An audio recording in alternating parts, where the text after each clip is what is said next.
Assalamu alaikum. Welcome to Darwinian Delusions, and today we're going to be covering the historical evidence for the Fitrah. And with me today is Jerry. Assalamu alaikum, Jerry. Walaikum salam wa rahmatullahi wa barakatuh. How are you doing? Alhamdulillah, all good, bro. All good. Can't complain. So this obviously topic is very vast and it's very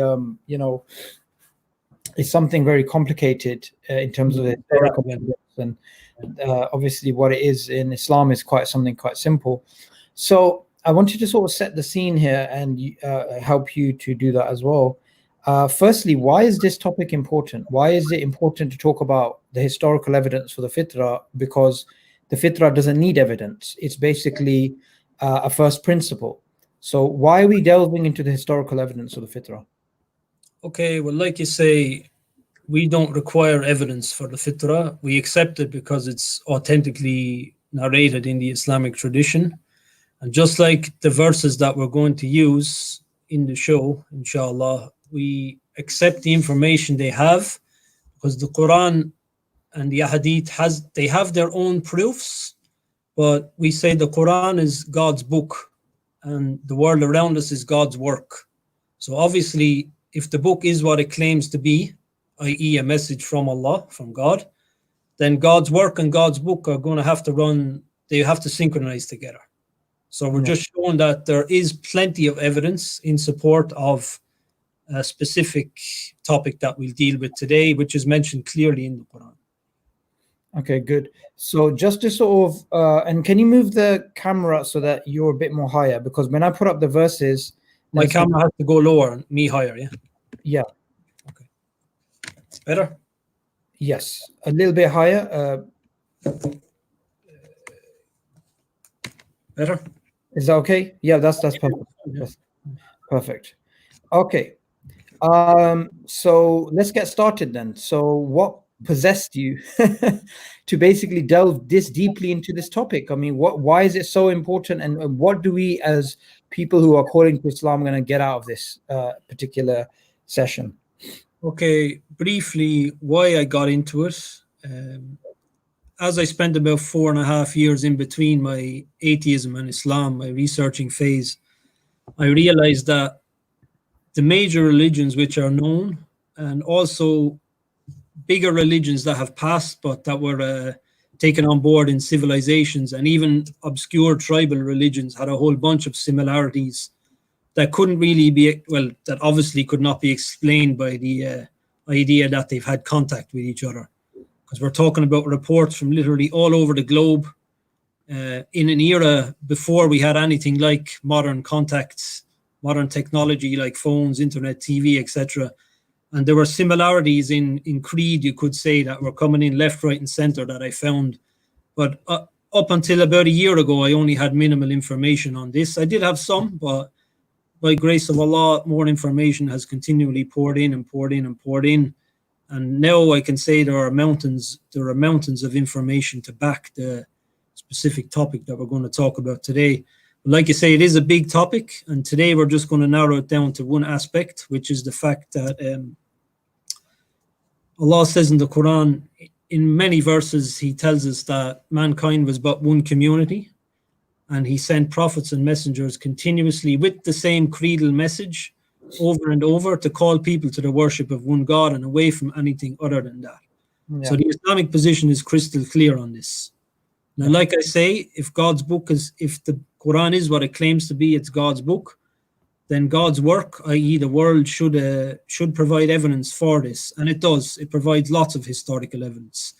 We've gone into more detail on Imran's Epistemics channel. So if you're looking for more detailed stuff, you can go there. There's 3 videos there. And there's a Belief Beyond Borders video on the Ayira channel. But today specifically, we're going to deal with what Allah calls mushrikeen. Mushrikun. In English, it's translated to polytheists, but I just want to clarify at the beginning, mushrik is actually a better term for these people than polytheist. Polytheist comes from 2 Greek words, many and gods. And yes, they did worship many beings, but they never really considered them to be the God.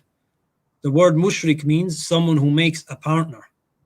And if you go beyond the surface level of what's said in the mainstream about these tribes and these people in the older civilizations, you'll see that they all believed in what we call rububiyah, tawheed rububiyah, which means the monotheistic aspects of God in terms of him being the creator, the sustainer, the provider, the owner, the nurturer, developer, etc., etc. But where they lacked, where they fell away was they didn't worship God. They took away some of his attributes. They ascribed things to him they shouldn't, and they worshipped other beings. That's a very surface level description. And one verse in Surah 12, verse 106, Allah simply says that most of them believe not in Allah except while they associate others with him, talking about the majority of mankind. This picture is exactly how it is if you study the history of religious development. Absolutely. And this reminds me of the Quranic verse in which Allah says, and mankind was not but one community, but then they differed. And if it was not for a word that proceeded from your Lord, it would have been judged between them immediately concerning where they differ. So Allah points out that actually, even though we don't need evidence for the fitrah is within. Now we're talking about fitrah from purely historical perspective. Even Allah is basically saying that, look, this is the reality. And this is actually in the empirical world. Sooner or later, we should be discovering information about this. Absolutely, yeah. So where were we? Yeah, we can use the Arab mushrikeen as a template, for want of a better word, for all the other mushrikeen of the world. Like when I was younger, even though when I was an atheist, I still kind of had an interest in religious history. I was just pulled to it. And when I only looked at it on a surface level, I thought, yeah, it's really interesting how people had all these different beliefs, different creeds, different gods, etc., etc. When you actually study it more deeply, you realize that all the mushrik systems are the same. Yeah, literally all the same. And all the avenues of shirk they have are all mentioned in the Quran. Quran doesn't shy away from this at all. So we can start with a well-known phrase that the Arab mushriks used to recite. We are present in thy service, O God. So labbaik ya Allah. Thou has no partner except the partner that you own. You own him, and also you own whatever he owns. So they're basically they start off pretty good. We're at your service, O Allah. You have no partner. But then they kind of contradict them, they completely contradict themselves, except the partner that you own. So they have ascribed a partner, but even so, they haven't dared to ascribe a partner who's on the same level, because Allah's partner is owned by Allah. And Allah is Malik, Allah is the sovereign, simple as that. And they still don't deny this, but they've fallen into shirk. You know what's amazing about that, Jerry, is that is exactly the reasoning given by polytheists today or mushriks today, exactly the same, regardless of their religion. They say, look, we're not saying there's two gods, we are saying there's one God, but it's just who God selects to be his partner. Yeah, true, very true. Right, yeah. Another common excuse they give is intercession. They say we only worship them that they may bring us closer to Allah. But Allah says, look, you're worshipping names which you and your forefathers have invented, for which he has not sent down any authority whatsoever. And I just have a couple of other small quotes from the Arab mushrik poetry. And this is linked to the Quranic verse, of course. And they worship other than Allah that which neither harms them nor benefits them. And they say these are intercessors with Allah. Do you inform Allah of something he does not know in the heavens and the earth? Exalted is Allah and high above what they associate with him. SubhanAllah, you know what's powerful? Just wanted to add that the Quran has these recurring themes from different angles, the same verses, but exactly driving the same point home, essentially, which is that how dare you set up a partner with Allah, and Allah is way beyond this, right? But because they're within their own statements, they refute themselves. Yes. Because they have a good idea of who Allah is. Yeah.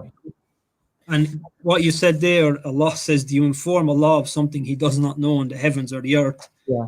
In one of the Arab poetries, from Nabiga and Labid are the name of the mushriks, they say, neither those who divine by striking stones or watching birds can know what Allah has just created.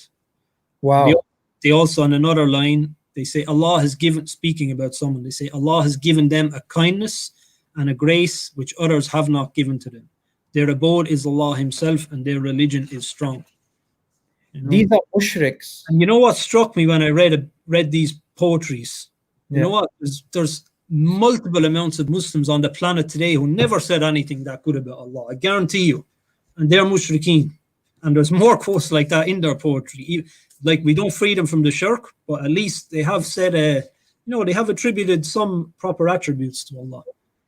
You know, it struck me, makes you think. Well, basically, it kind of reminds me of a lecture I heard many years ago where the scholar was basically saying, Muslim sisters, they take off their hijab to work in a particular place, or brothers, they take off their beards, or they don't pray, or whatever it is.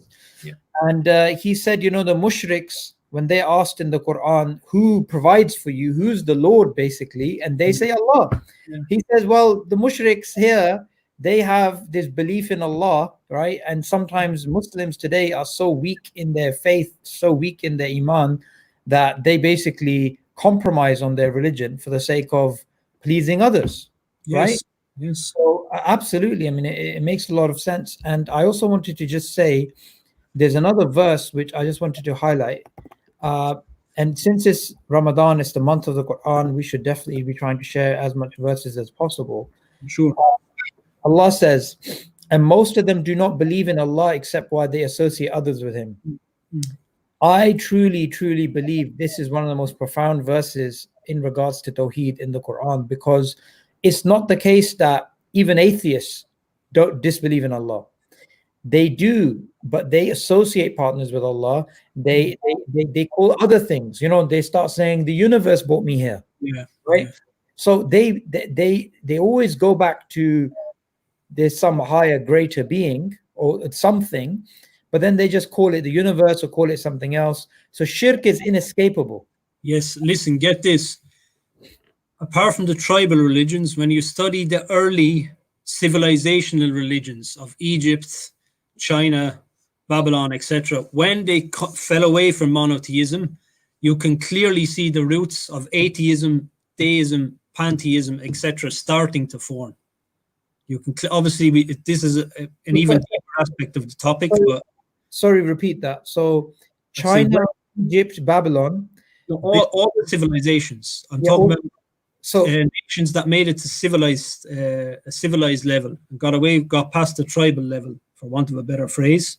Sure. You can see when they started to fall away from their original monotheism, and the line is clear. If they were originally monotheists, then they started to fall away. The seeds of atheism, the seeds of deism, the seeds of pantheism, the seeds of making the attributes of the Supreme God into separate gods are all there, all clearly to see. And even the seeds of atheism, Allah speaks about them in the Quran in a way, because the doubts of the mushriks back then are no different to the atheists today. Atheists today ask for rational proof, i.e. they want empirical evidence. That is the same as saying they want to see Allah. That's what the disbelievers of the children of Israel said. They said, we're not going to believe until we see our Lord, your Lord, face to face. And you know what's fascinating about this is Bani Israel said this after they saw the miracles of Allah. Yes, after they got freed. It's the same with the mushriks. It's the same with the others. It's not they aren't given evidence. It's that they don't like that and they want something else. Another common thing you get in the Dawah tables from atheists or agnostics is, well, if God does exist and if I'm going to be judged, I'll be okay. I'm a good person. The mushriks said this, and this is even quoted in the Quran. Wow. So these shubahat that the atheists think they have now because humanity is now more clever, they're absolutely nothing new. They try come with another one. They say, is Allah all-knowing? We say, yeah, obviously. Does he have foreknowledge? Does he know the future in totality? Yeah, of course. So he chose for me disbelief. He chose for me atheism, etc. That's blaming Qadr. The mushriks at the time of the Quran did this before. And even the mushriks at the time of the prophets before the Quran were using these atheistic excuses. So you can see clearly the seeds of atheism in the mushrikeen of all societies. Yeah, and that reminds me of the verse in the Quran. I haven't got it up in the screen, but should we feed the ones who Allah, if He willed, He would have fed? Yes, exactly. So this exactly. mocking other, why should we feed the ones? If Allah wanted, He could have fed them, right?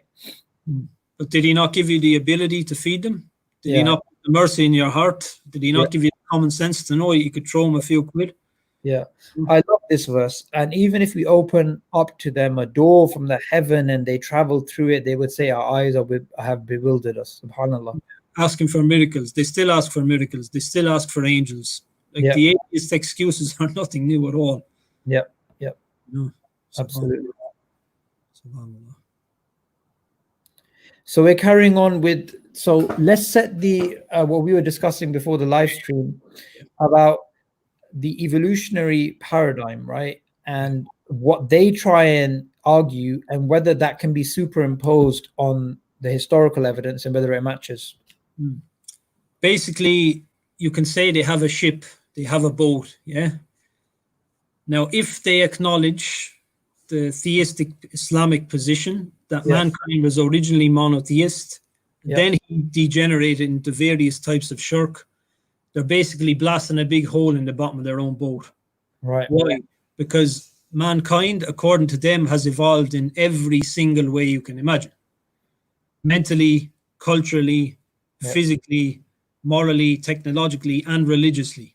They say, for them, mankind, there are a number of theories, but the one most prominent now is the animism. Like when man realized that he sleeps and he dreams, so he perceives things clearly, but his physical body is out of action. Yeah.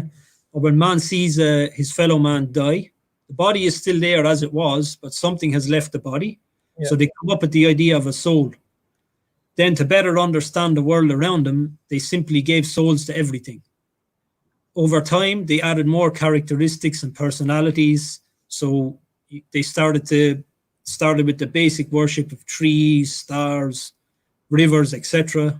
Over time, they added more and more personalities. Some had better characteristics than others. So they start heading towards polytheism. Eventually, they move on to polytheism. Some people favor certain gods over others, etc., etc. And then they superimpose the monarchy, the system of monarchy on top of their polytheism. So they become henotheist. Yeah, one person champions one god over all the others, and that brings them to henotheism, eventually onto monotheism.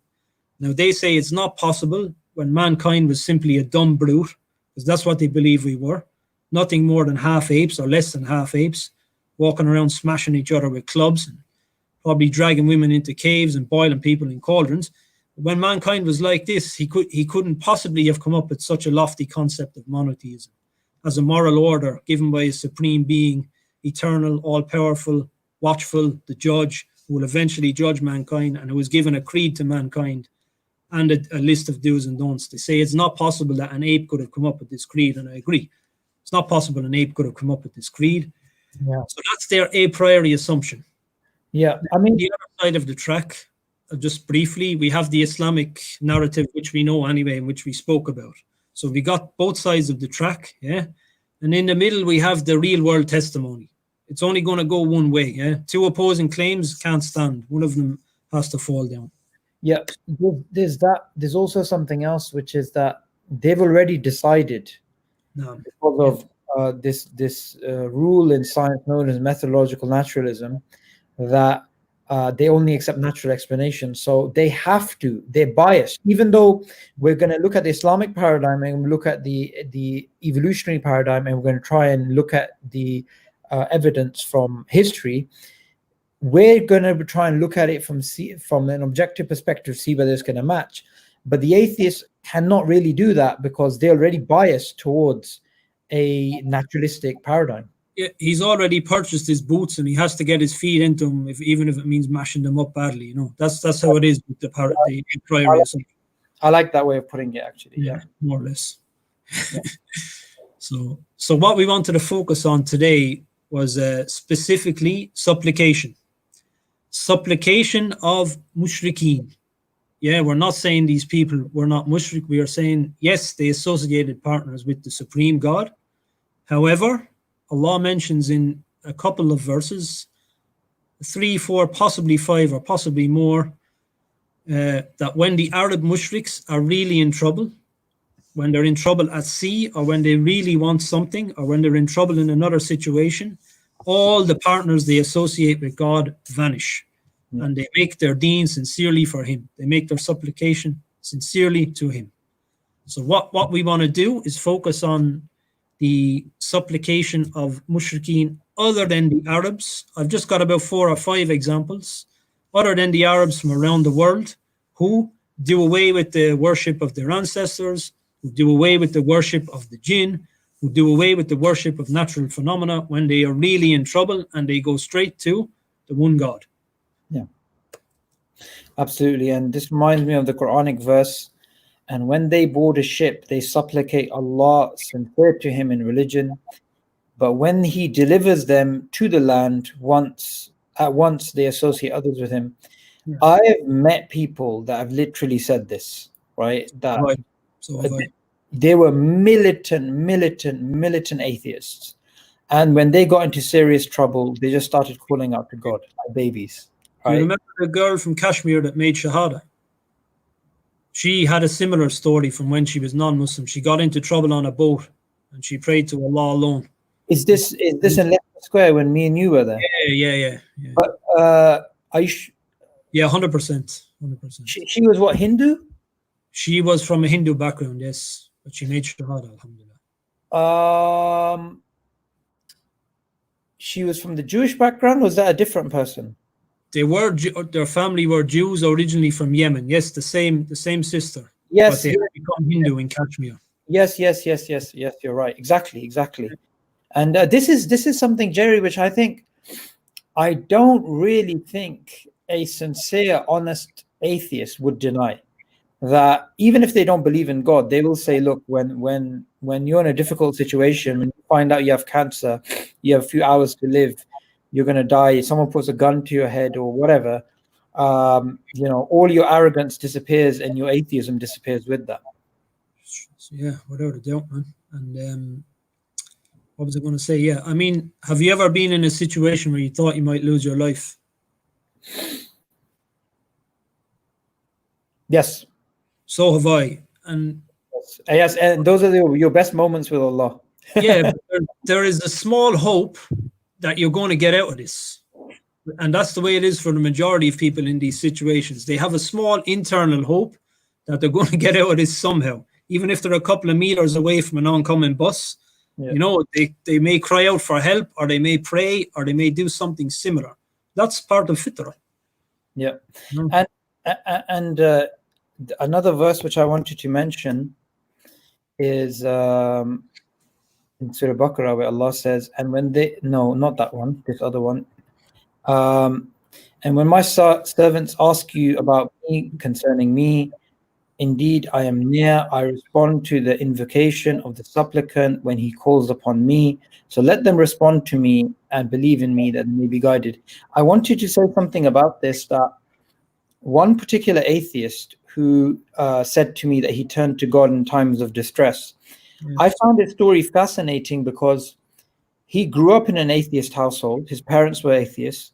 All his life he was an atheist. He was never had a point in his life where he had faith, right? There was no such thing. He wasn't reading up philosophical arguments for God. It was none of this stuff. It was him being a militant atheist all his life. And when he got into trouble, what he said to me is he started supplicating to God. He started asking God for help. And he said something happened, and then he started believing in God. He didn't believe in religion, but he does believe in God. But then I was thinking, subhanAllah, nobody came up to him in that moment of distress and gave him the Kalam cosmological argument, taught him how to pray. No, it was just instant. He just instantly called out to God. He knew that there was somebody, right? And he just instantly called. Some people even prostrate. Yes. Prostrate by instinct. Yes. There is a spark of this within every human being. Yes. You can try and deny it, but the evidence is there. But it will be good to bring this particular verse back up towards the latter part of the show. Yep. Yeah. Okay, so let's carry on with the evolutionary paradigm being superimposed and the Islamic paradigm being superimposed within the world, and seeing what fits. Oh yeah, you did say what can Muslims get out of this as well.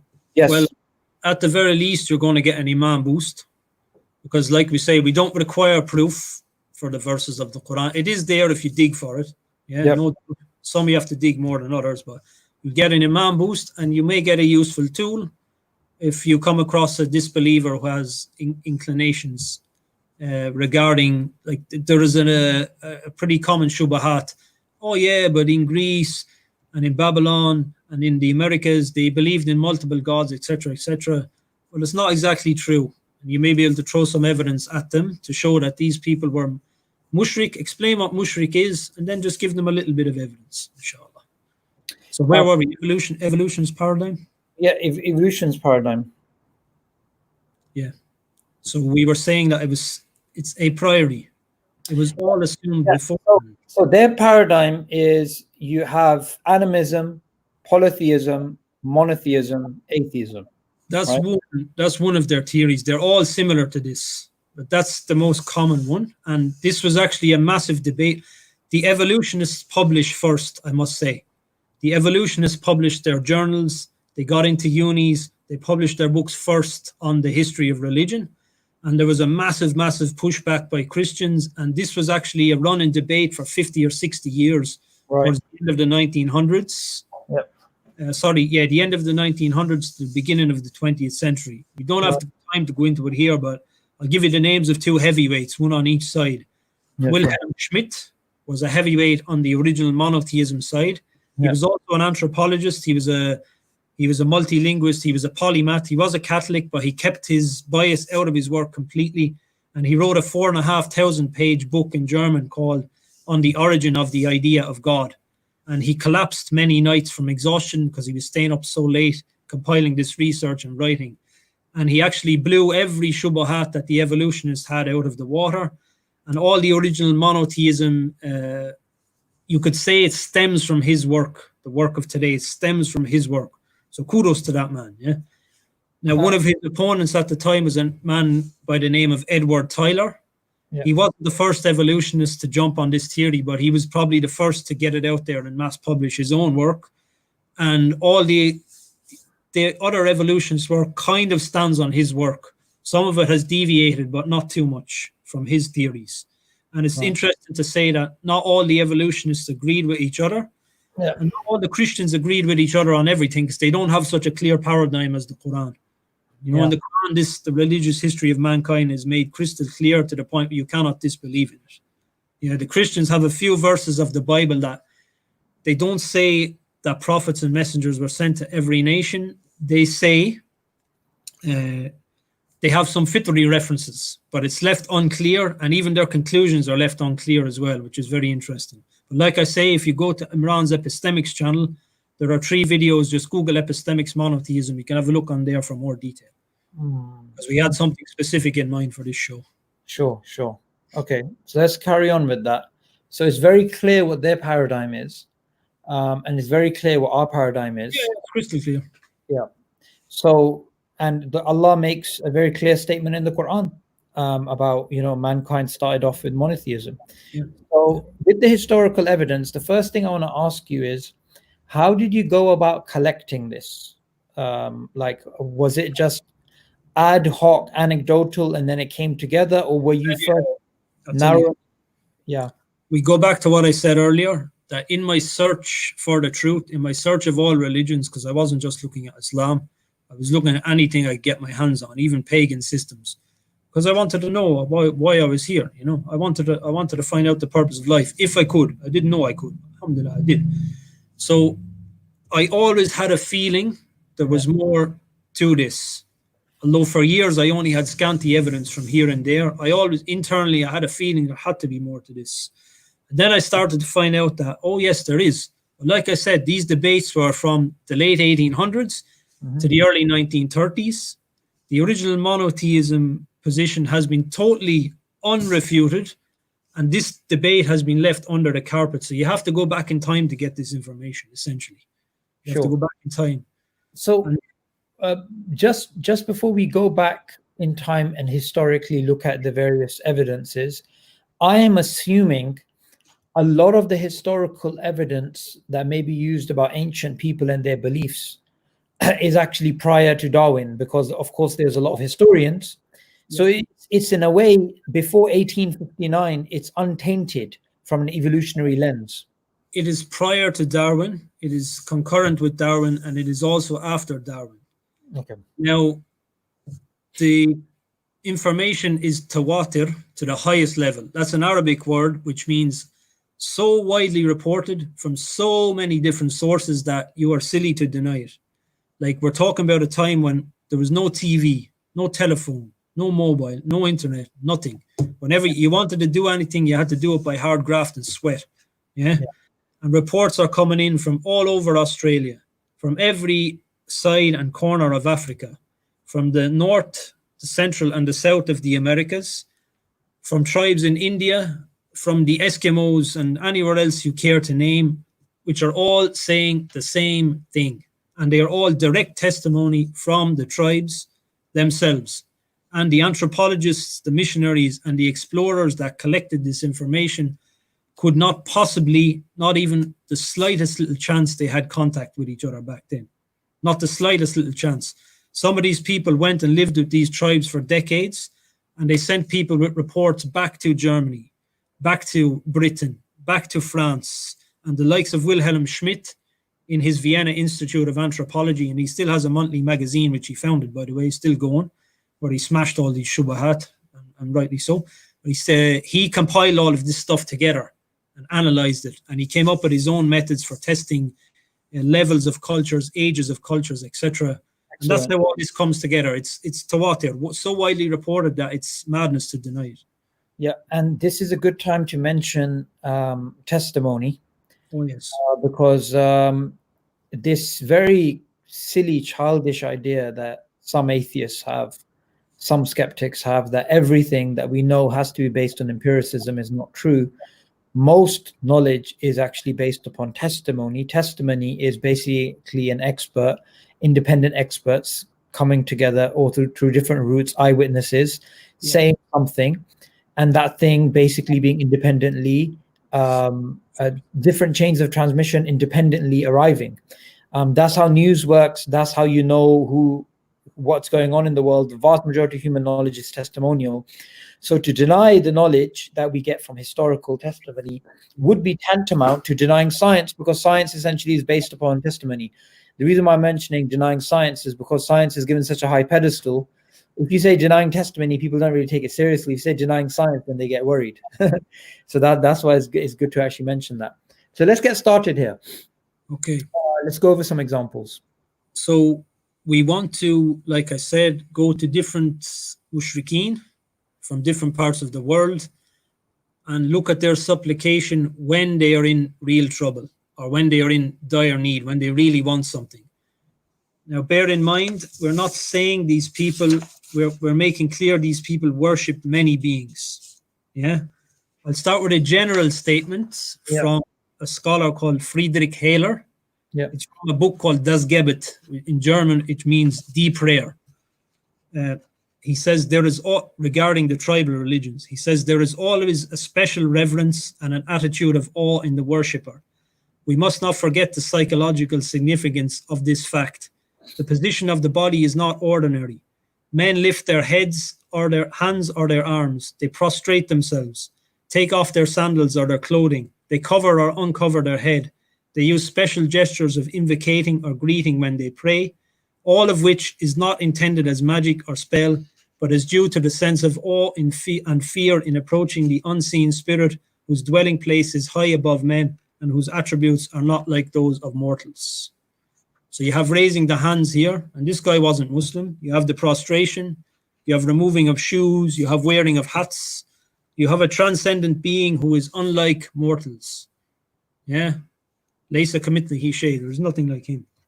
So in his book, he speaks about one prayer of a Delaware Indian, and they're from the region of Oklahoma, which is a well-known region in USA. This prayer is specifically before the Indian goes to battle, so a time of dire need. Who is he praying to? Is he calling on the jinn? Is he calling on the ancestors? No. O great spirit above, have pity on my children and my wife. Let them not mourn for me. Let me succeed in this task, slay my enemy, and return in safety to my dear family and friends that we may rejoice together. Have pity on me and protect my life.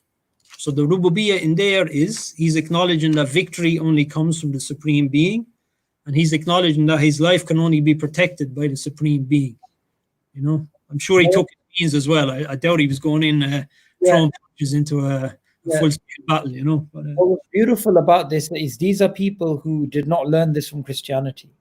These are indigenous beliefs of people. The Indians even refuted the Christians themselves. Obviously, some of them became Christian, but some of the Indians refuted the Christians themselves with very blunt statements. I don't have them here with me, but it's quite amusing, actually. You did mention them to me before. Basically, the Indians were sort of correcting the Tawheed of the Trinity. Yeah, and the Africans did it as well. Sorry? The African tribes did that as well. Yeah. I mean, that's definitely a very fascinating area. That Christianity, you know, they like to see themselves as monotheists, but even indigenous people on Tawheed recognize this is not monotheism.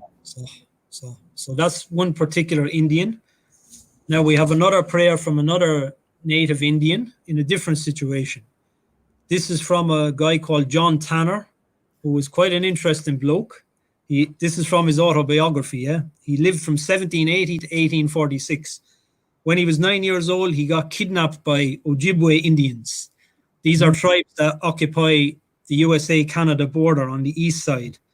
And the guys that kidnapped him, they sold him to a female chief of the Ottawa tribe. So he became the apple of her eye, and she adopted him as her son, and he lived with them for many years. And he tells a story of how during his captivity, he was going to sea with the Ottawa Indians, and they invoked the Great Spirit. Why? Before the beginning of a perilous voyage. This is exactly as the Quran says, exact circumstance. And Tanner says, we were passed on into the sea about 200 yards when all the boats stopped together, and the chief with a loud voice addressed a prayer to the Great Spirit, in which he implored him to conduct us safely through the sea. He said, you have made the sea, you have made us. You can also arrange that the sea remains smooth while we pass on in safety. In this manner, he continued to pray through 5 or 10 minutes. Then he threw into the sea a small handful of tobacco. All the canoes followed his canoe, and they continued their voyage, and he began to sing a religious hymn. And multiples like that can be multiplied, even at sea from the tribes, whereby the jinn disappear, the ancestors disappear, the nature worship disappear. But obviously heading out to sea, they know their life is at risk. So the rububiyyah, they know that only the Great Spirit, the Supreme God, can protect them. So their religion becomes sincerely for him, just like the verse you brought up earlier. It's really fascinating because, Jerry, we like to think of ourselves as really different from the ancient. Oh, yes. Look at me. I've got my hat. I've got my watch. I've got my laptop. Got my, satellite and, internet and, Instagram and, listening to whatever music. We're the same. You find out that you're going on a dangerous plane journey, right? It kind of reminds me of me and the brothers, Saqib Ali, right? Me, Saqib Ali, Ayman, Raphael, and Andres wasn't there. We basically were traveling from, I'm trying to remember which country it is. Basically, it was one country. It was Guatemala to, it was Belize to Guatemala. Basically, Belize to Guatemala, right? Now, what was really funny is that we actually turned up at the airport, and the flight, we expected it to be a proper plane, but it wasn't. It was actually a small, little plane, which was the size of, it was a 10-man plane, 10 people in the plane, right? And it had one of these spinning rotary things, So as soon as we saw the plane, we all started panicking, One of the brothers was like, he did not want to go on to there. He was like, forget this. It's really funny because we all started remembering, we all started, I started making dua. We're just thinking, what if this thing crashes? What if this thing crashes? What are we going to do? And there was your mortality, isn't it? Sorry? It reminds you of your own mortality. You know? Absolutely, absolutely. It's also kind of like when you're sitting next to somebody who's driving like a madman, and then you start, thinking, this is, you start worrying. This is a human trait, and these Indians, well, we shouldn't really call them Indians, but they're called Indians. But these native indigenous people, they're doing the same thing. Yeah, exact same thing. We like to think we're different. We're not different. We're all the same. Yeah, alhamdulillah. So we've looked at battle situation, the voyage at sea. Now we go a bit further back in time. This prayer is from between 2350 to 2150 BC. Okay, Jerry, just a second. So Brother Tariq is asking a question to you about writing a book or blog. So I just wanted to take this opportunity to say, no, Jerry is inshallah working on a book. Yeah, I am. Maybe it's going to be called Belief Beyond Borders, because that's a nice title. It could be. Nice title. So yeah, I am working on a book, and I do intend to share all this. However, the information is very scattered at the moment. I have the information, but it's scattered, and there's a lot of stuff needs to be clipped away from it for various different reasons, but that has to be done before the information can come out. Yeah. And inshallah, bidnillah, the book will come out when Allah wills, but I am working on it. Excellent. Have no fear. And in the meantime, you asked for a blog. There's videos on epistemics, and there's going to be more videos like this here, inshallah, as well. So there will be tidbits coming over the time. Excellent. Okay, good. Yeah, so, okay. We're going back. This prayer is recorded from between 2350 to 2150 BC. So we're going back up to 4,500 years. Wow. From the Akkadian Empire. That is, that's even before the Romans, right? Well before, yeah. Well before Romans. Wow. It's the Akkadian Empire, which was in the area of roughly Persia and Syria. No, it was more Sham, more towards Sham, but roughly, not exactly. And it's translated by a French scholar who was called Francois Lenormand. He was an archaeologist. He was also a linguistic specialist in this language. I think he might have been the first. If not, he was one of the first. Now, the prayer, no name is used in the prayer, yeah? But there are clear aspects of rububiyyah and shirk. But bear in mind, the prayer is from a desperate situation because they're under plague. Now, what are they praying to the angels or the jinn? Let's see. Like I say, the name hasn't been transcribed. I think the prayer is only partially transcribed, but here we go. Yours is the depth of the ocean. Yours are all human beings, all who breed and all who bear a name and exist on the face of the earth, the whole of the four regions of the world, the archangels of the legions of the heavens and the earth, however many they may be, these are yours. You are the life giver. You are the savior. You are the merciful one amongst the gods. Cure this plague. So the shirk is clear in that they worship many beings, but they're asking the merciful one who owns all the legions of angels in the heavens and the earth, who owns the whole world and everyone on it, to cure this plague. All the other gods have gone vamos. This is exactly what the mushriks did. Yeah, I know.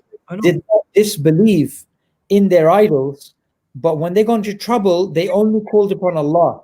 Yeah. They didn't call upon the idol. And here exactly, this is people who are like 4,000 years ago, roughly, right? It's over 4,000 years old, the prayer. And this is completely distinct from the Native Americans, completely distinct from the mushriks of Arabia. It's Middle Eastern. Yeah, this is more Mediterranean, right? Syria, Lebanon. Yeah.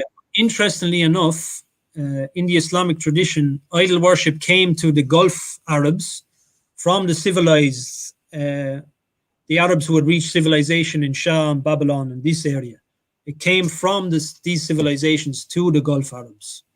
I can't remember the exact narration. I'm sure one of the brothers might be able to. And the name of the man who brought the idols first from a journey he went on is quoted in the Hadith as well. Yeah, he's a person who the Prophet ﷺ mentioned as being in hellfire. Yeah. And there's also inscriptions from other ancient Middle Eastern cultures, such as I am so and so, son of so and so, son of so and so, and I make a dedication to the one, only, and merciful God. Yeah. These are in the middle of mushrik cultures, Babylon, Sumeria, Arcadia, etc., etc. And you can multiply examples like that by tons, but obviously we don't have time. But just a quick question we've had. I don't know if you know the answer to this. Yeah. Beliefs of the Germanic tribes prior to Christianity. Immediately prior, they were clearly mushrik. There is no obvious hint of the Rububiyyah in the Germanic tribes, but if you go farther back to before they were Germanic tribes, the pre-Indo-Europeans had some Rububiyyah, but it needs more research. It needs a lot more research, and it's not as clear, but it is there. It is there, but not in the Germanic tribes, pre-Germanic. So in the pre-Germanic tribes, you do have monotheism. You have some Rububiyyah in the pre-Indo-Europeans. Okay, that's interesting. You have to remember as well, the Catholic Church, the first place it unleashed its venom was on the pagans of Europe. So a lot of the reports and the history from Europe is either non-existent or it's tainted. Yeah. But it is there. It's not as clear, and it's more difficult to find. And the method of finding it that the scholars have used is even more difficult as well. It's not easy reading either, but it is there somewhere. Sure. So, Brother Kantunu Jumba, he said, if you need information about East African tribes on monotheism, I'm here. So I've sent you the email of Jerry. Contact him, and if you have any information, because obviously it's very difficult to get this information, and he'll be very grateful for that. We'll take anything we can get. Yeah. And so that was the plague situation. And now I'm going to go to India. I've got two examples from India. Just a quick question. So those plague people, yeah, so the plague prayer, were these Assyrians? Akkadian. Yeah, it was where Sham is now, roughly. So what I mean, I'm guessing these people were European, right? No. They would have been something like, as far as I know, they're related to the Babylonians, Sumerians. Okay. So, like modern day Iraqis would be their descendants, but that's a very rough statement. Okay. Because these cultures mixed a lot with each other, and it's hard to homogenize them or put them in one box. Sure. Abdullah Alameen is asking, could this be a good argument for the existence of God, since the independent belief arises in so many cultures independently? It is, if someone is willing to be honest. I mean, it was one of the things that pushed me towards Islam. One of the things, because Islam makes the path of mankind's religious history crystal clear. Pure monotheism, then into the various types of shirk. Then Allah sent the prophets and messengers as warners and bearers of glad tidings. And as well as that, he sent guides and warners who were not necessarily prophets and messengers, with the message of the prophets to different parts of the world. Only Islam makes sense of the religious history of mankind. It's also a solid proof. Like, we don't need it as proof of the Quran, but it's solid proof for verses of the Quran that you can use if anyone comes with this particular shubahat. And this question is a good question, because where the tribes differed, was in their perception of the jinn, their perception how to worship their ancestors, their perception of the angels, etc. Now, some of them fell into shirk and anthropomorphism of the one God without a doubt, but what they never took away was that the one God was eternal. He was morally just. He gave mankind a moral law. He was all-powerful, all-seeing. He responded to supplication. He cannot be harmed. All the other beings they worshipped were subservient to him and created by him, and so on and so forth. This is what is unanimous. This is what unanimous, despite the other shirk. And the shirk is different anyway. Okay. So we proceed from the known to the unknown. Unlike the evolutionists, they have gone straight into the unknown, trying to figure out the known, and they've crushed their feet in their the boots that they bought previously, trying to get them into, more or less. Yeah, absolutely. Rain is saying in Sri Lanka there's natives called Vedas. be nice if you look into them. Their descendants are still there hunting and living a very primitive life. They dated even before Buddha. Rain, if you could, the email address that I sent before, and I'll post it again. If you have any information, please let us know. Yeah, I've seen Rainy on a few other comments as well, mashallah. Yeah. I've come across those Vedas already, but I've only briefly skimmed over them. I have come across them. MashaAllah, Assalamu alaikum, Muhammad Khamis. He is our outreach specialist in Nigeria. Very happy to have you here, Aki. MashaAllah, doing great, fantastic work in Abuja. Abuja is a lively place. I'd love to come there again. May Allah bless you. Thank you for joining us. Shall we head directly to India off the back of that comment, Sri Lankan comment? Let's do it. Let's do it. Okay, so I've got two more examples. Okay, wait, just before that, because I'm trying to answer as many questions as possible. Brother Jerry, do you have any info about Scandinavian belief prior to Christianity? See the answer to the previous questions. Scandinavians are under the bracket of Germanic tribes. So the best to have a look at the answer to the previous question. It's very scanty and it's hard to figure out, but you have to go back before they were Scandinavians. Right. Before they broke into the separate European tribes. Then you can see the Rububiyya. Sure. Yeah. Okay, good. Let's carry on. Okay. So I've got two more examples. One is a short one, but it's actually from an opponent of the original monotheism theory. His name was Mircea Eliade. He was Romanian. He wrote a lot of books with some quite bizarre theories on the origin of religion, to be honest. This is called From the Sacred and the Profane, the Nature of Religion. And his work is not easy reading either. He's a bit of a spacer anyway. But the point is he was an opponent of the original monotheism theory. And even within their works, you can refute them using their own work. This is only one small example anyway. This is about the Oraon tribe who inhabit the area east and northeast of India. Now, they were not Hindu. Yeah, they were different type of mushrik, but they fell into what's known as Deus Atheosis, or remote God in English phenomena, which we'll come back to after all the examples. And Eliade states the following prayer.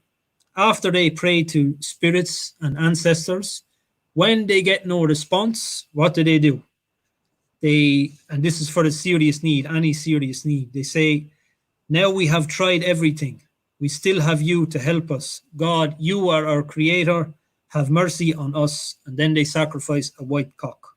So they acknowledge the mercy of the Supreme Being. They acknowledge that the Supreme Being is creator, which is a Rububiyya acknowledgement. And when the jinn and ancestors have failed, they go directly to the one God, but not until after, because of this remote God phenomenon. What is, could you explain again the remote God phenomenon? It would be best to explain it after the next example. Sure. Yeah. So this is not an example of a specific prayer, but the Rububiyya is here in another Indian tribe. It's pronounced Bils or Beals, and these are Indo-Aryan speaking group in West India. And the source is Wilhelm Koppers, who was a professor of ethnology at Vienna University, who stayed with these people in 1938, 1939. Yeah. And interestingly enough, that's Wilhelm Schmidt's university as well. Now, the tribe called the Supreme God Bhagwan, which is a word I'm sure many of you will know. It has different translations, but it can be translated simply as God. Yeah. Some of the phrases they say about Bhagwan are, in the beginning, Bhagwan was alone. In Bhagwan's abode, there is eternal happiness. His power is infinite. He was before all things. He formed the world. He made the gods and goddesses. It is him who strikes and him who saves. He even gives unasked. He does so because he is the one who created us. He created from his own good pleasure. He willed and it came into being. And then the author doesn't give a specific prayer, but he says, all the other beings besides Bhagwan are called Melella. In relation to Bhagwan, Melella literally translates as employees. And he says, when they are in serious trouble, they don't pray to the sun, they don't pray to the moon. All the Melella are gone. He says, when the Bil has his greatest need, he turns instinctively to Bhagwan and the false gods are gone. And now I'm going to tell you one blasphemy that the women used to do of the tribe. But in the blasphemy, there's still a Rububiyya, still acknowledgement of Rububiyya. Okay, just before that, it's really interesting how they just completely fit the whole Quranic paradigm, which is that they have false. And by the way, the word you used, I forgot, but yeah, employees. Yeah? Literally means employees in their language. Which is intercessors, basically. The sun and the moon are Malela, the angels are Malela, even human beings are Malela for them, employees. And then when they're in trouble, they forget the Malela and they go for Allah. Yeah, but they know the Malela, even they ask the Malela only for small things. Anyway, when they ask for something big, they go to Bhagwan, God. And there is I could have multiplied their phrases as well, but for the sake of brevity, I kept it brief. There is a very interesting blasphemy that the women of the tribe used to do. Yeah. This was when their husband died. Speaking to Bhagwan, they say, "May your trace disappear as you have aimed at my house. The harm of my house you have set about, and you have taken my husband's life." So they don't say my husband died of this cause or that cause or that cause. They acknowledge even that God is the one who gives life and the one who takes life, because it's still a blasphemy. So we don't condone it, but they say, "You have taken my husband's life." So even in their anger, there is still a rububiyyah acknowledgement. So I just wanted to say something here, Jerry, that, if we pick up the Quran and on any page we just open it up, there's certain words which are repeated again and again. Yes. Allah being the giver of life, Allah being merciful, Allah being the Lord, Allah being the one who can do anything at any moment, Allah being the creator. These things are repeated in the Quran again and again. And when you're going through these mushrik du'as, these mushrik supplications, these polytheistic people who had monotheistic tendencies, it's very similar wording. It's, "Oh merciful one, the giver of life." You won't believe some of the wordings, man. You won't believe some it's almost the same. It's almost the same. Yes, it's really, really interesting. And it's good, when you read the Quran and you ponder on it and you keep the verses in mind and you study the outside world and you refresh the verses as you go as much as you need to, you'll find a lot of the like Allah's work, it coincides with his book. Yeah. So it's really interesting. It's really refreshing to find these things as well, man. It gives you an Imam booster, doesn't just give you information, it gives you an Imam booster. And like I say, I could have multiplied those examples by times, and I will do in the book, inshallah. But for the sake of brevity, very interesting example. Yeah. Very interesting. Go on. I think we could come back to the remote God phenomenon, Sabur. What do you think? Yeah, you need to explain that first. Okay. So the phrase in Latin is Deus Atheosus, literally meaning remote God. Now, the problem a lot of these tribes had, just like the Arab mushrikeen, they didn't say Allah didn't exist. They didn't say Allah doesn't have power. They didn't say Allah doesn't have knowledge. They didn't say Allah didn't make us. But they over-focused on Allah's transcendence, the fact that He is above and beyond mankind in every single way, and over-focused on their own sins. So they start to put too much of a gap in between themselves and Allah. Now, there is a gap beyond imagining between all the creations and Allah. But Allah also tells us clearly in the Quran, like the verse you brought up earlier, "Tell my servants, when they ask about me, tell them I am near. I am qareeb, my help is qareeb. Let them respond. I respond to the call of the supplicant when he calls upon me, so let them respond to me by obedience." And as we see, Allah has even told us himself that by his mercy, he answers the prayers of the mushrikeen. Sometimes, not all the time, but there are examples in the Quran where he does answer their prayer. And like I say, the paradigm of the Arab mushrikeen in this remote God phenomenon is the same as the mushrikeen from all over the world, but the Quran came to correct these things. We have some very beautiful names of Allah, like Al-Mujib, means the one who responds happily, and the one whose response cannot be stopped by anyone or anything when he wills to respond. This is what these people, these mushrikeen, lost sight of. But it comes back, obviously, when they're in real trouble. We have names like Al-Kareem, the one who is most generous, the one who is noble in his generosity, the one who's continually generous. Al-Wahhab, the one who loves to give gifts. Al-Razaq, the one who provides for your needs, mentally, physically, spiritually, and so on and so forth. So we take we take the transcendence of Allah and the names regarding His power, His overcoming ability, His immovability, etc., along with the other names that He has told us. Like Islam came to correct directly the Arab mushrikeen, but also it came for all the peoples of the world. It came to correct all the false systems of shirk. So we have all these beautiful names of Allah, and He tells us He is close to us as well. When you study His names, not just the translation, but with the deeper explanation, nothing refreshed my heart like this. Honestly, nothing, man.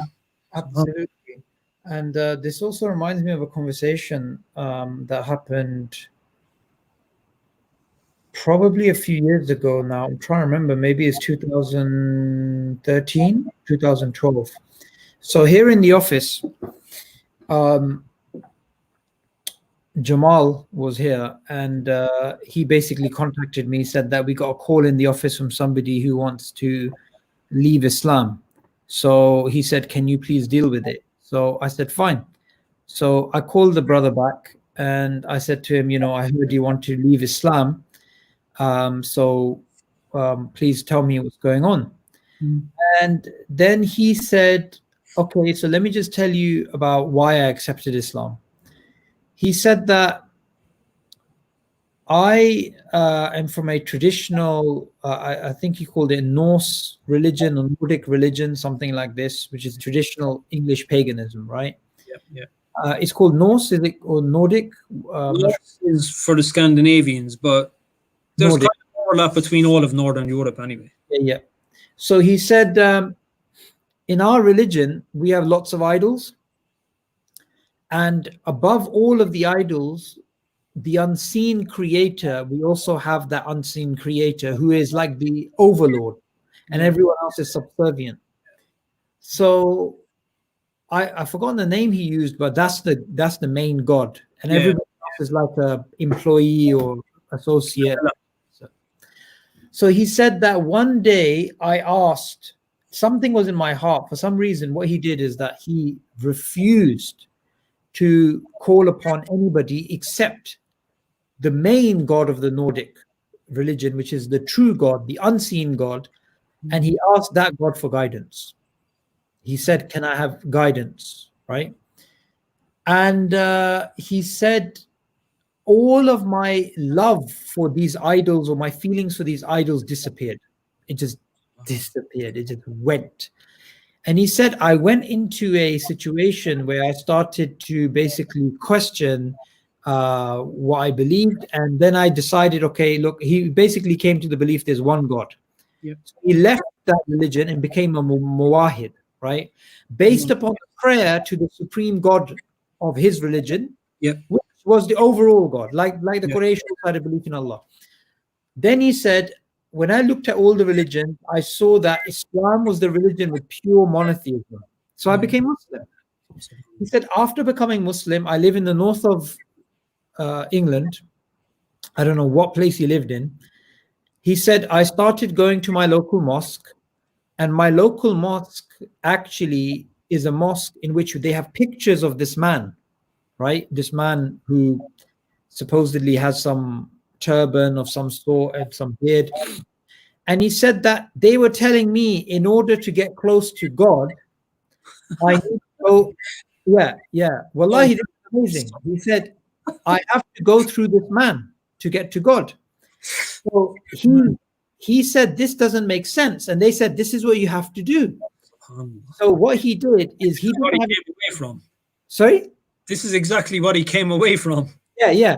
So what he did, he didn't know enough about Islam.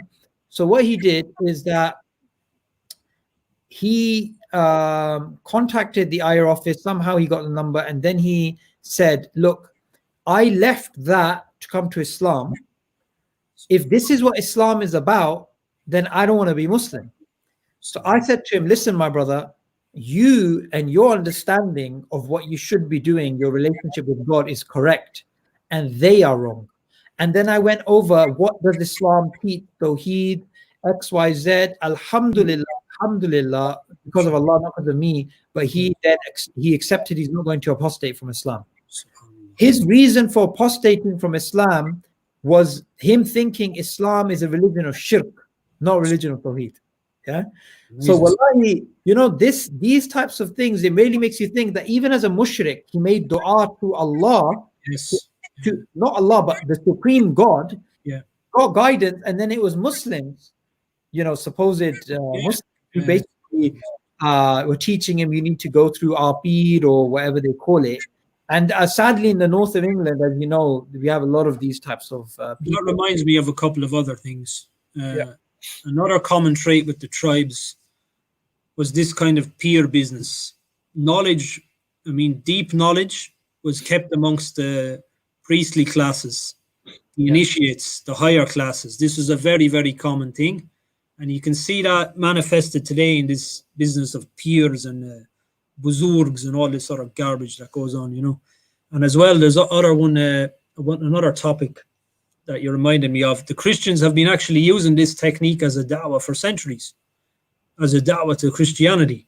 When they live with the tribes, gain their trust, learn their language, learn their traditions, start translating, they see, hold on now, they have words that correspond to the Most High, the Eternal, the one above the heavens, the giver of life and death, the entirely just. So they know something about the one God already. So this is where we begin. That's where a lot, not all of them, but that's where many of them have begun their dawah all over the world with this link, what they think is the link between them and the tribes. Yeah, just a quick question for you, Jerry. By the way, his name is Jerry. It's just some issue that his name has come up. That's my Google name. Your Google name, yeah. So, Brother Jerry, what do you think about Inspiring Philosophy? That's a Christian a philosopher. 1 hour video titled The Case of Ancient Monotheism. He gives many examples, as well as gives a model of how society evolved to paganism. Yes.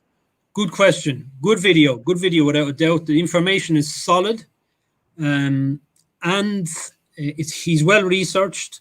However, his information is quite basic, and if he had been a Muslim and he researched this, he wouldn't have said what he said in the comments box, because the Christian paradigm is not as clear as the Islamic paradigm. There are some Fitrah references in the verses of the Bible whereby the Christians can take original monotheism from, but it's not clear. And if you look in his comments box, or at the end of the video, he says, I am not even saying, I can definitely say that original monotheism was correct. And all the Christians came to the same conclusion. They believed it, and the evidence backed it. However, they couldn't work out how.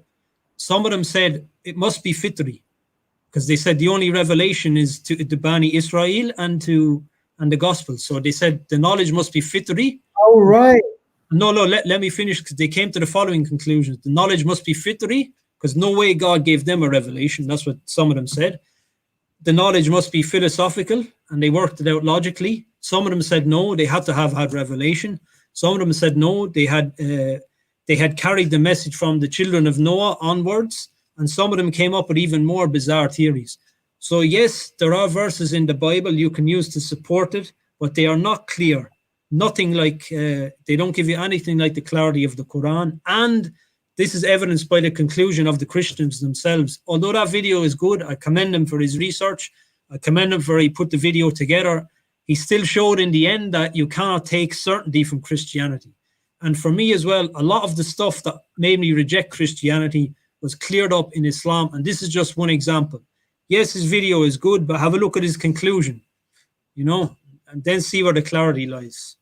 Okay, so let me get this straight. Our narrative is that Allah sent messengers and prophets to all nations, and so finding ancient monotheism is a confirmation. Yeah. For them, it's actually a problem because revelation only came to Bani Israel. No, for some of them, the hows, the whys, the whens, and the wherefores are the problem. They believe it. Actually, some of them don't. The majority of them believe it, and they believed it before they got the evidence. They believed it based on ta'wil, interpretation of certain verses of the Bible. Now, like I say, they're not clear, but you can take it, to be fair. You can take it in a Fitrah way, but it's not as clear as Islam. But the Christians believe it, don't get me wrong. Majority of them believe it, but they differed on the conclusions. They differed on the details. So Islam leaves no loose ends. It gives you a clear picture with this, and it gives you a clear picture of other areas of confusion in Christianity. And that guy's conclusion was an example, yeah. Okay, excellent. There's another question here. Was ancient Buddhism originally monotheistic? Any evidence for that? Not at all. Not at all. Not at all. There's depending on the branch of Buddhism, there are certain things about the hereafter they have got correct. How, when, why, we don't know, but the seeds of agnosticism are there, and deism and things like this are in Buddhism. Buddhism is a strange belief anyway, but I wouldn't really, I'm not going to include it in my book or anything. There's no need to go there. And this is a beautiful verse that Muhammad Habib put up, and we've surely sent every nation a warner who said, worship Allah and avoid yeah. Yes. Again, look, the paradigm is clear in Islam. There's no, like, you cannot disbelieve in this idea. And the hows, the whys, and the wherefores are made clear as well. And it matches with the real world evidence. Mm-hmm. What about Zoroastrianism? Someone's asking. Okay. Good question. Now, I won't call it Zoroastrianism because that's just a title. We'll say the ancient Persian religion. Yeah. Right. The ancient Persian religion in the beginning was monotheistic. Yes. And that evidence for that is very clear. That's as clear as the morning sun. Then it became dualistic, i.e. they gave Shaitan a way higher station than they should have. Then they started to worship angels. Then they started to worship fire. In the beginning, there was none of this. No angel worship. Shaitan was a nothing, a malala, an employee, and there was no fire worship. All of this came later. So Zoroastrianism, as it is now, is full of shirk. Don't get me wrong on that, but don't get me wrong either. The early Persian religion was monotheistic. Danielle's asking a question about why we didn't mention others. We did actually mention Hinduism. Actually, no, we mentioned people of India, but anything on Hinduism? In the Quran. He's asking in the Quran. Well, firstly, Hinduism was never monotheistic. Even in its earliest stages, there are hints that the people used to be monotheistic, but it was never monotheistic. And the pathways of shirk, the pathways of atheism, the pathways of deism are clear in the beginning of the Hindu books and later on. As for why they are not in the Quran, there is no need for them to be in the Quran, because Allah says He has set forth every example, every parable in the Quran. By dealing with the Arab mushrikeen, He has dealt with all the other mushrikeen, because the mushrik systems are the same. Yeah. So if Allah is to talk about India, China, South America, Europe, the Eskimos, there's no need for this to be in the Quran. The Quran contains everything it needs already. Hope that's a good answer for you. Yeah, and also there's a very important point. Quran is not a history book. Quran is not a science book. It's not a geography book. It's not a book that gives you, how to build a bicycle. The main purpose of the Quran is to give you a reminder so that you understand that we have to make Allah the only one worthy of worship in our lives. Love Allah, fear Allah, put our hope and trust in Allah. And all of the verses of the Quran are geared towards Tawheed, right? Everything else is just, it's the Quran is not going to have all that information. Because I think people ask these sort of questions, why aren't dinosaurs in the Quran, or why aren't the ancient Chinese prophets in there, whatever. Let's just say dinosaurs were in there, which they're not. Then it would just be something else. And if that was in there, it'd be something else. This goes on endlessly, Yeah, and why would Allah need to mention the prophets He sent to, say, Latin America, when nobody knows nobody knew of Latin America then?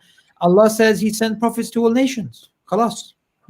It also says there are many prophets He has not named.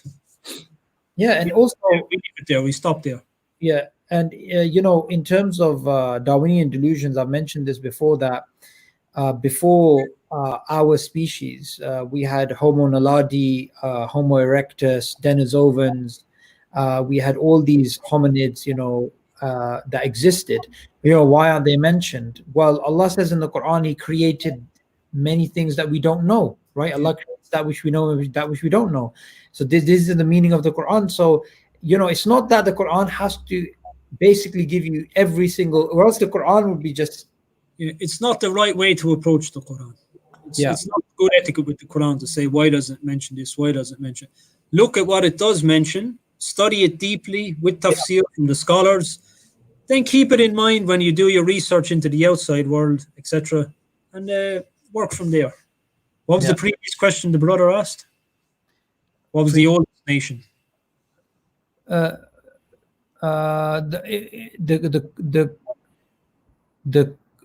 thing was about other Hindu civilizations in the Quran or something.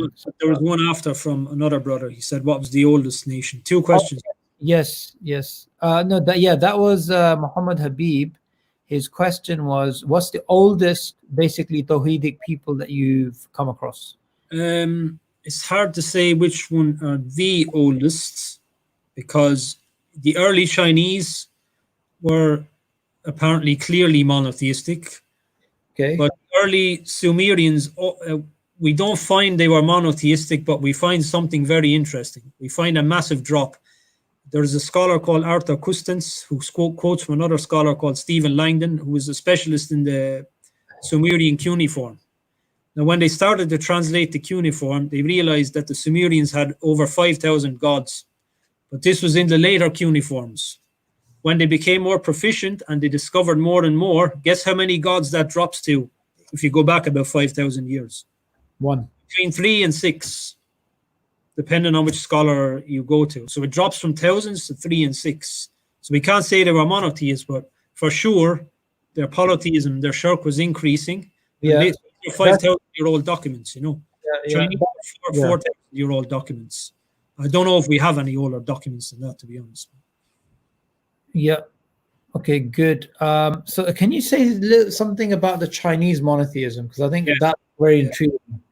Well, this is as clear as the morning sun as well, man. Like, the scholars have even said that it's not even, some scholars have gone so far as to say it's not even something worth knowing that the early Chinese were monotheists, in that it's obvious. Now, you have to peel away, you have to get rid of the Buddhism, you have to get rid of the Confucianism, you have to get rid of the Taoism and go back to the earliest books they have, the very earliest books. They speak of Shang-Ti or Shang-Di, which translates as God Most High or Emperor Above. Yeah. Transcendent God, God above, something like this. Shang-Ti was not a regional god, like the many gods they worshipped were usually regional and had their favorites and had their favored. Shang-Ti was everyone's God, the creator of the universe, eternal, all-powerful, moral, answered supplication, and so on and so forth, all the Rububiyyah that we know.